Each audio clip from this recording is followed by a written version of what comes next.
Hey Waffle Gang, I do hope you're well. My name is Mark and today we're checking out some more relationship stories. And if you do love a Reddit story, why not consider hitting a like, subscribe, maybe that notification bell too. Let's crack on with today's first story. Much love, guys. Now, today's first story is from a throwaway account who says, I, 26 female, missed an important funeral. And now I think my 5-year relationship with my partner, 28 male, might be over. Before everything happened between us, we were solid. I thought this was my forever.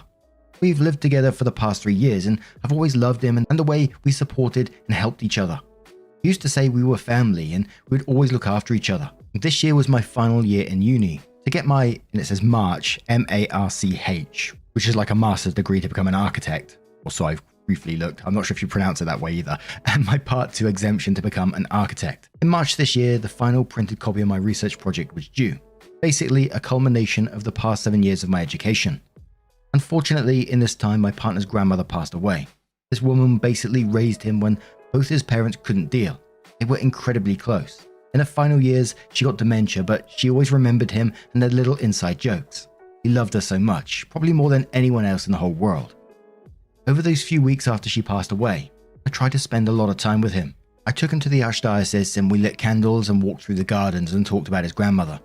His friends came up from a visit that weekend and I spent the weekend with them to keep him happy, even though I should have been working on finishing my research project. I took care of him all that week, letting him rest and try to mourn. Unfortunately, his boss is a huge prick, and it was a struggle for him to get any time off to properly rest and take care of himself. His grandmother's funeral was scheduled to be 4 days before my research project hand-in date. The problem with this is that I still needed to get everything printed and do final editing, and the funeral was happening on the other side of the country. This was a 200-page research project. I worked my ass off to get everything together beforehand so that I could go with him. But in the end, I didn't have the time, and the reality was that I was editing and adding to the project up until 2 days before my hand-in. I did Skype with him in the mornings and evenings so we could talk about how he was doing. After the funeral, he returned home, but he was incredibly sad. After my hand-in, I tried to talk with him about it. He showed me some pictures and I read the eulogy that his sister read at the funeral. I cried a bit after reading the eulogy, and that's when my boyfriend got angry. He said that I didn't have a right to cry or be upset because it was his grandmother and because I had chosen to forego the funeral.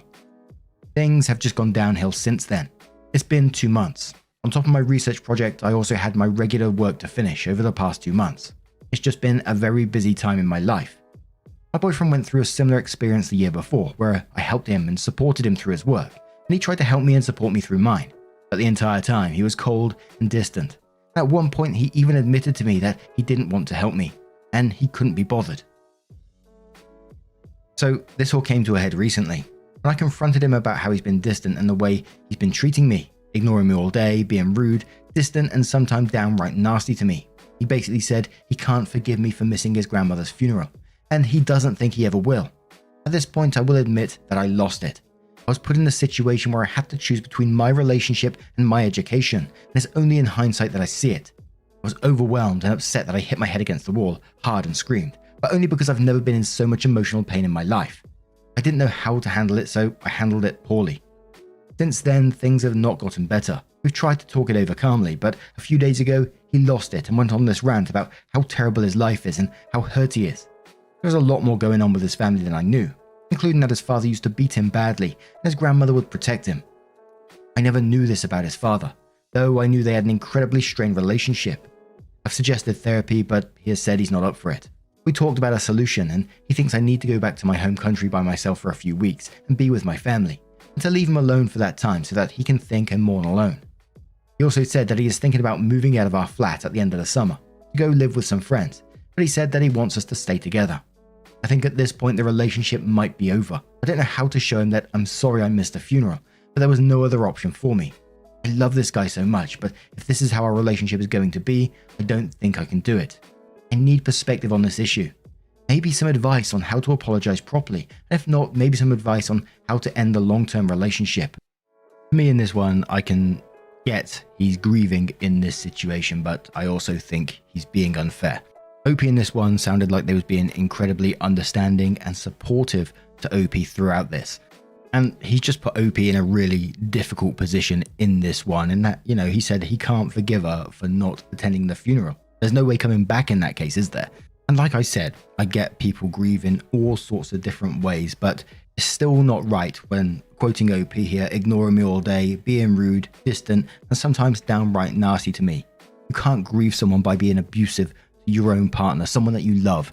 And I know many people who would be like the partner in this situation that would get upset if someone didn't attend a funeral. And rightly or wrongly, I just see things a lot more differently over the last few years when I've been to too many funerals, to be quite honest, and come to recognize that they are for the living. And that's just my perspective on this. Whether you disagree or agree with that is, it's okay. But Emma's 28 says your SO needs to recognize that you can't move a graduate thesis deadline. This was the culmination of higher education that you've been working towards for 7 years. That is not the kind of thing you blow off, even for a funeral. It sounds like you were very supportive the entire time and took time out of a very stressful period in your life to comfort him. He needs to recognize this, and hopefully he will, once the grief lessens. I don't think you need to apologize. I think some space, you going to visit family, isn't a bad thing. But if he still wants to move in with friends after you return, then he's basically saying he can't forgive you. Personally, I would tell him he needs to go to therapy to process his grief in a healthy way. The way he's lashing out to you isn't fair. And if he isn't willing to work through it, then it's over. Thrice Fried Chip says, I would suggest that if he's going through this emotional turmoil over his grandmother, he should leave the house. By all means, if he needs space, he should take it, but you should not have to leave your home or the country for him to grieve. STD says, if he can't forgive you, there can be no relationship. And if his conditions for grieving involve you moving out, then yes, it's over. If he doesn't forgive you, then in every disagreement that comes up, he's going to pull out this incident to bludgeon you. It's also clear that he's never fully opened up to you. The fact that you only just found out how bad his childhood was is a bad sign. It's the sort of thing that you talk about with people you are close to because it helps to explain how you would deal with the world. It's a level of vulnerability that leads to a deeper level of trust. And always choose education over relationships. SOs come and go. The only permanent relationship in your life is with yourself. Cindercat says he's grieving and unrealistic. Did he expect you to sacrifice your whole future? You mentioned you did all these other things to comfort him, so I don't think it's fair for him to treat you like this. Life happens, and part of being a good partner is understanding that. I think because he was so traumatized by his dad, the death of his grandmother is resurfacing all those other feelings. It probably feels to him in some roundabout way that you don't care he was abused. Of course, this is totally irrational, but I think it means it's over. Don't blame yourself. He has issues and refuses to fix them through therapy. Walk Through This says he is misdirecting the pain of his grief at you. He's blaming you for the pain he feels. I really think he's out of line. If you had attended the funeral, his grandmother wouldn't be any less dead. He's not really being very mature. He's also handing you a problem that has no solution. He didn't have a time machine to go back and do things differently. Again, not very mature. He's entitled to his pain, but he's not entitled to treat you like shit as a result. Honestly, he should be the one to leave if he can't deal with it, but in all reality, if he's not willing to own up to his own failings in this, and there are plenty, then you can't stay with him to be his emotional punching bag. And one more comment from Jalapeno Cheese, who says in quotes, I was so overwhelmed that I hit my head against the wall, hard, and screamed, but only because I've never been in so much emotional pain in my life. I don't know how to handle it, so I handled it poorly. Ben says, everyone else has addressed the other points, so I'm just going to mention this one. This is not an okay or healthy way to deal with an emotionally difficult situation, especially when you are talking about issues in a relationship. I think you know that. You need to develop better coping skills in some way, whether that is therapy or something else. It needs to be addressed for your own sake. Whether you stay with this guy or not, this is not even remotely an attack or saying that you were wrong, just that you need some kind of help in this area. So firstly, OP edited the post and they said, a lot of people have been mentioning this. I did ask for an extension from my academic advisor and he told me that the school does not grant extensions under any circumstances. The way my university handles mitigating circumstances for graduate projects is that they expect you to turn in whatever work you've completed by the deadline, and then they allow you to resubmit the completed project at the next grading cycle. However, this would mean that I would not be allowed to graduate this year, I would have to wait until the next graduation cycle. Also, I should mention that we usually return to my home country for a few weeks in the summer to visit my family. The trip wasn't planned or set for this summer, but we had discussed the possibility of it. That's why it's not completely unreasonable request that I go home for a while. Then OP comes in with their update and they say, I just wanted to first say thank you very much for all the advice. It was really helpful. It made me feel like less of a terrible person and made me realize that my boyfriend is still mourning the loss of his grandmother. My SO and I had a long discussion the night I posted for advice on Reddit. And we agreed that we wanted to be together, but that something needed to change in our relationship. We set some basic ground rules. We both agreed to start seeing separate therapists, him for his grief and troubles with his dad, and me for my lack of confidence and stress management. He again asked for space, so he moved out of our bedroom and into the spare bedroom in our flat. I also booked a flight home for a few weeks to visit my own family. I'm set to leave in 4 days. We were making some good progress this week, enjoying time with each other, going to the park, just generally trying to reconnect. After sleeping in the spare bed for 5 days, he decided to move back into our room, and I was very happy about that. Up until 2 days ago, I genuinely thought that we were going to make it through this. Things came to a head last night. I received my grades back from the school. I'm very proud to say that I got an A on my research project, and one of my urban design proposals has also been nominated by my school for a gold award from the RIBA. I'm incredibly proud. This year was definitely the most difficult in my entire life, and I did not expect to do as well as I actually did. I literally just wept when I get my results. And just for a quick Google of RIBA, it says Royal Institute of British Architects. Opie continues. I sent my SO a long message, letting him know how I did, and about the nomination, but more importantly, thanking him for being there to support me through my degree. I told him I loved him, and I was glad we were working together on our relationship. He came home that night fuming. He was so angry. He just yelled at me for basically an hour about my lack of confidence in my own work, and about how I didn't need to miss his grandmother's funeral. He told me he hated me, and after that I sort of just numbed out. I don't really remember much of what he said after that. I just stopped talking and listening. My final end of the year show is happening this week. It's a huge celebration of the students' work. I filled an entire wall to exhibit my architectural work and my research results. During the end of the year show, a lot of people find jobs, so it's important for us to be there to network and talk about our projects with people in the industry. I did this for my boyfriend last year when he exhibited his own work. I spent 6 hours at that evening talking to different people about how amazing his work was. This morning he told me not to expect him to come home tonight because he needs to go to the gym. I'm flying home in 4 days, and I can tell he just wants me to leave and never come back, which is what I am doing. I've stuck with all my promises that I made to him. I've supported him as best as I could, and I've began seeing a therapist. He hasn't even called his GP to get a referral to a therapist yet. He doesn't want to fix our relationship. He just wants to keep me around to pay half of our rent and to use as a punching bag. So we are over. I just paid my final half of the rent and I'm moving back to my home country. I was originally only planning on returning for a few weeks, but with this Brexit vote looking so grim, I don't really see the point of being in the UK anymore. I return and find a job here when I will most likely be asked to leave in a year. I like the UK and I love my boyfriend, but it seems neither wants me, so I'm going home to take care of myself. And to me in this, I just feel like it was the correct decision in the end. From the art date, it just feels like, to me anyway, that Opie is going to just have this thrown back in their face time and time again in the future, and partner isn't going to forgive it for whatever reason, whether that's them still grieving or what. I don't think they're going to forgive it for now, and I don't think Opie deserves to be treated this way. But Ananas, they asked a question on that, said, just out of curiosity, does he already know that you won't come back? If so, what was his reaction? If no, do you plan on telling him somehow? Also, I think you made the right choice. I can certainly imagine that he will come around at one point and realize how idiotic his behavior was. But I can totally see why you wouldn't want to wait for this, since this day could also never come. Opie says I told him this morning. I think he was kind of numb after everything he said last night, so he just agreed. He's been texting me all day from work saying that he's sorry and that he will come to my show. But I replied that he's no longer invited. I'm staying at a friend's place for the next 4 days. I'm just in the middle of packaging all my clothes now.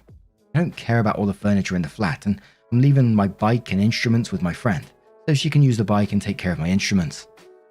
And there was one more comment that asked Opie how the event went, and Opie says it went very well, thank you. I went and got a lot of compliments and handed out a lot of business cards. I ended up staying only until the end of the show. I didn't go to the after party with the rest of my class. It's a crazy party and I usually love it, but I just wasn't feeling it last night. So I went back to my friend's place and chilled with her and her sister.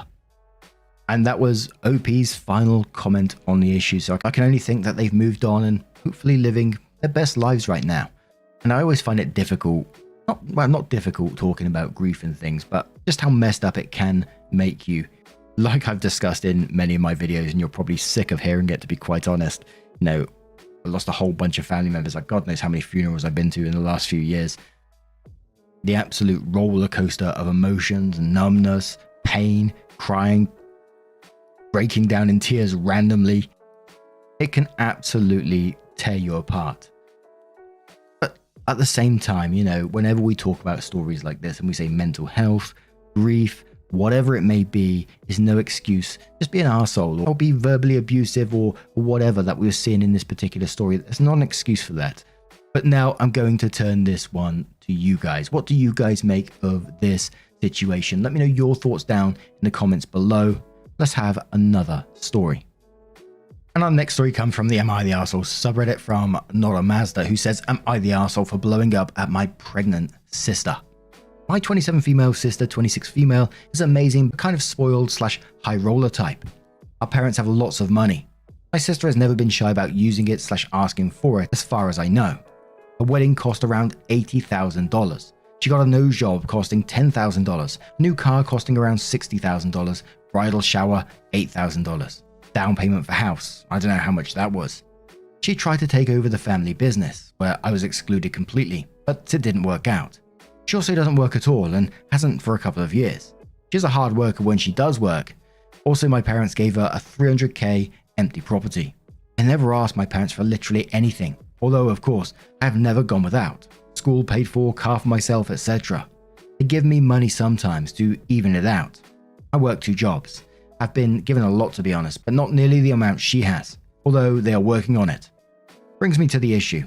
My sister is pregnant and holding a baby shower. I found a nice way to do it, how I would personally want it.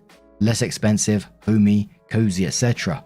Someone got involved with planning and somehow the event ended up at an expensive steakhouse for 60 people and I'm splitting the cost with someone else. My parents are not paying for it for a couple of different reasons. Although it's not costing as much as I thought, I'm fed up at my sister's attitude and blew up at her. Of course I'm paying for something she will benefit from and it will be the most expensive thing possible. We got into a fight and I brought up all of this stuff. She pointed out all the ways I benefit, like living rent-free at my parents for now, but she always had the option to. I feel like the arsehole for blowing up at my pregnant little sister and viewing money this way, when I should be celebrating this milestone. Am I the arsehole? Poe Adams asked a question on this one. They say, you say someone got involved with planning and somehow the event ended up at an expensive steakhouse, and then says, who is this someone? You seem to be blaming this on your sister, but why? Did she demand the event to be at the expensive steakhouse? For the moment you're the arsehole, it seems like you've gotten anything from your parents you've asked for / needed. Free school, free car, free rent, free random money sometimes. So any disparity between you and your sister seems to not really be her fault. This comment tickled me from Wannabe, who says, this is irrelevant, but are your parents open to adopting another adult? Lol. Baby Rex quotes sections and says, unless you're leaving out information, feel free to add it if you are. You blew up at your sister because someone else changed your shower plans. Is that correct?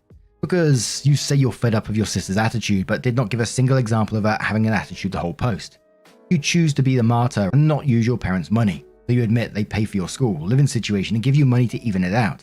That's on you and your choice, but you haven't shown us that your sister has actually wronged you at all. You're the arsehole. A bunch of characters says you're the arsehole. It doesn't sound like your sister did anything wrong. It's not her fault that she asked for money and you don't. It sounds like your parents provided for you and you just have a superiority complex about not asking for money. Also, how did someone somehow change the plans? When were you hosting? That doesn't sound real. Also, you made the baby shower something you would like rather than something your sister would like. If anything, he should be blowing up at you. You sound immature. Now, what do you guys make of this situation? Let me know your thoughts down in the comments below. And just a huge thank you from the bottom of my heart for getting involved in today's stories. Your love, your support, your time always means the absolute world to me. Never forget how important you are to this channel. And, you just taking your time out of your day. I really respect that. Time is so important. So thank you so much for it. And hopefully I'll see you in the next one. Take care and much love.